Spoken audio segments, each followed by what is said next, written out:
అమరావతిలో రాష్ట్ర విద్యుత్ కార్మికులు పలువురు మంత్రులకు వినతి పత్రాలు సమర్పించారు. రాష్ట్రంలో 23,000 మంది కార్మికులు విద్యుత్ శాఖలో అరకొర జీతాలతో విధులు నిర్వహిస్తున్నారు అని వాపోయారు.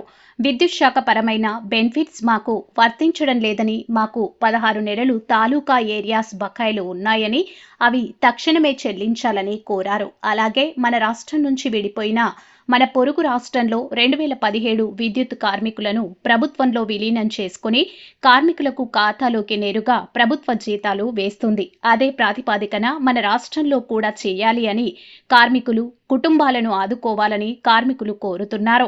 దళారీ వ్యవస్థను పూర్తిగా రద్దుపరిచి నేరుగా ప్రభుత్వమే జీతాలు చెల్లించాలని కోరారు. విద్యుత్ సబ్స్టేషన్లో పనిచేస్తున్న విద్యుత్ కార్మికులు 3 రకాల జీతాలు ఇస్తున్నారు. అటువంటి జీవోలు రద్దుపరచాలి. అందరూ కలిసికట్టుగా ఒకే చోట పనిచేస్తున్నప్పుడు ఈ వేతనం ఏంటి? అందరికీ ఒకే వేతనం ఇవ్వాలని కోరారు. ప్రతి కార్మికుడికి హెల్త్ కార్డు ఇవ్వాలని కోరుతూ విద్యాశాఖ మంత్రి గొట్టిపాటి రవికుమార్, అలాగే జనసేన స్టేట్ పార్టీ కార్యాలయంలో ప్రతిరోజు జరుగుతున్న జనవాహిని కార్యక్రమంలో వినతి పత్రం ఇచ్చారు. అలాగే రాష్ట్ర మంత్రివర్యులు కింజరపు అచ్చెన్నాయుడుకు వినతి పత్రం ఇచ్చారు. అలాగే పలువురు మంత్రులు, కూటమి నాయకులు తమ సమస్యల్ని తెలియజేసుకున్నారు. ఈ కార్యక్రమంలో శ్రీకాకుళం జిల్లా విద్యుత్ శాఖ కార్మికులు పాల్గొన్నారు.